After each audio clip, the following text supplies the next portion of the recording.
Hey everybody, welcome to SupertutorTV. My name is Brooke, and today I'm going to talk about how to cram for the SAT. Or in other words, last minute tips for procrastinators.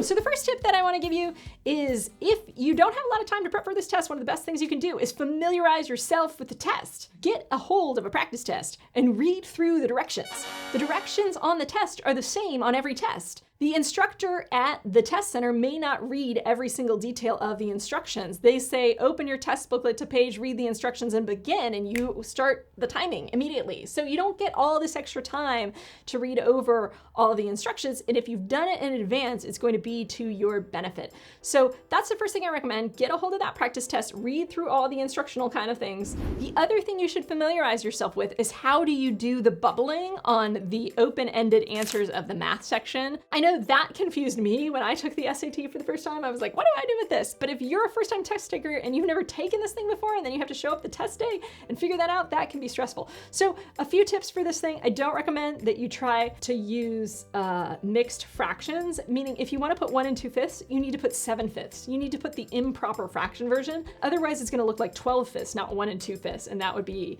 not good for your SAT score. The other option is you can always use decimals and you can round or you can truncate. You want to put as many figures as possible unless the question specifies that you should be rounding to a particular point. And then finally, the other thing that's kind of confusing is there's 4 slots for numbers, so you might not know where to put your number, but you can put it anywhere you want. So you can put 4.5 over on the right-hand side, or you can put it on the left-hand side. One other tip, just in terms of directions and things like this, is that you are not counted off anymore on the SAT for wrong answer choices. So if for any reason you don't finish the test, I recommend that you put an answer choice no matter what. That might mean if you're running out of time in the math section, you put B, B, B, B, B, B, B on all the multiple choice left. So yeah, familiarize yourself with the test, get to know it a little bit, read all the directions you can find, and you're gonna just be able to speed up the process whenever you take this test, whether it's tomorrow or in a week.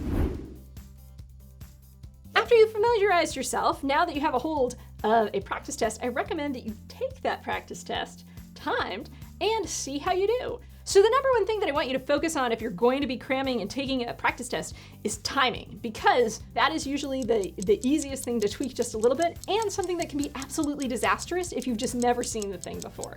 Print it out. It's really important that you print it out if at all possible, because if you take it from a screen, it's not an accurate representation of what you're capable of. Most people read about 30% slower when they read from a screen. Now, if you don't have time for a full practice test, because that could take about 4 hours and maybe you don't have 4 hours, what I would do is then try to cut up the test into a portion of it. So if you can't do the whole thing, maybe try one section. The section that I have the most trouble with on time is the math no calculator section. It's a pretty short section. So if you only have time to do one, that might be what I would do, just to pace yourself.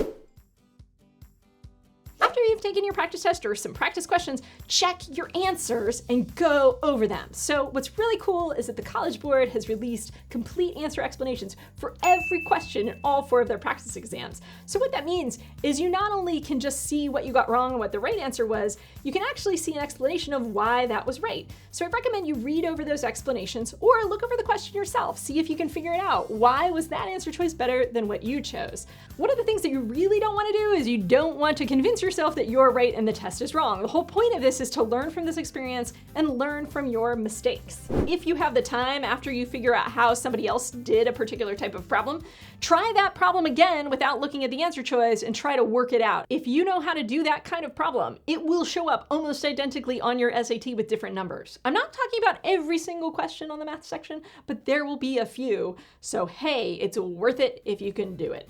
And here's another tip. If it's not the day before the test for some reason, you can do more than one practice test. The more practice you can get in before the test, the better, especially if you have a chance to learn from your mistakes and go over your tests. So 4th tip is program your calculator. SupertutorTV has another video that's dedicated entirely to this topic, so I'm not gonna get into it too much here, but I recommend you go check out that video. The other thing I'm gonna say is that for this particular test, if you're like the night before or the week before, there are 2 or 3 particular programs that I would recommend for you specifically. One is the Algebra 2 Solver by Sam Hund. It is awesome.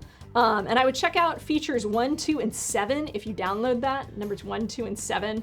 One is slope-intercept form of a line. It's super helpful. And the other two are solving systems of equations, which are also super helpful on this exam. And the other thing that I would definitely recommend downloading is the quadratic equation. So check out our calculator video. It's gonna take you through everything and give you lots of other tips. But if you're only gonna have time to download 2, those are the 2 I would do. Number 5 is pack. I actually have a totally separate video for what to pack for the SAT, so I'm not gonna go through the packing list right now. Go check out that video too. And if you see the blog post, we'll put this in the blog post as well at SupertutorTV.com, but make sure you've packed all the items that you need. There's also a list on your admission ticket. Food. So this is actually another item on your list of things to pack, but I gave it its own special category because I do think it's particularly important in a way that you might not realize. There are scores of studies going back to the 1960s that have shown that students who eat breakfast do better on standardized tests. So if that's what studies show, and you're cramming and you have no time to prep for the SAT, there is one thing you can magically do to increase your score, and that is eat. I highly recommend that you eat a good breakfast. That could be oatmeal, it could be eggs, it could be whole grain toast or a peanut butter sandwich, but get some good calories in you and get ready for the day by filling yourself up. I would also recommend that you take advantage of all the breaks and just eat at every break. Bring high energy snacks, bring a sandwich, bring cheese sticks, bring nuts, bring fruit, bring a full lunch, I would say almost. Your first break is the longest usually, which is kind of frustrating in a way because oftentimes you're not hungry yet by the first break. And then a little bit later, you're gonna have a 5-minute break. And then you usually have, if you're taking the essay, you have like this in-class break, which is kind of lame and you can't eat during it. So my point is by the time you actually wanna eat, you're not gonna be able to eat. So eat whenever possible so that by the time you get to the end, you're full of fuel and ready to go. I also recommend you bring a water bottle or a non-sugary beverage to sip from. Do not drink caffeine unless you're used to it. If it's not something you do every morning, please don't decide the day of the SAT to try it. It's not a good idea. 2 more quick tips, and one is pretty obvious, and that's just get a good night's sleep. Sleep 7 or 8 hours if you can at least. And then finally, meditate. Studies have also shown that meditation can increase focus and concentration, and maybe that could translate to a better SAT score. So if that's of interest to you, I encourage you, you're already on YouTube, why don't you do a little search and try to find a quick video how to meditate in 5 minutes or less. And that's about it. I would spend 10 minutes meditating before the test. It can't hurt.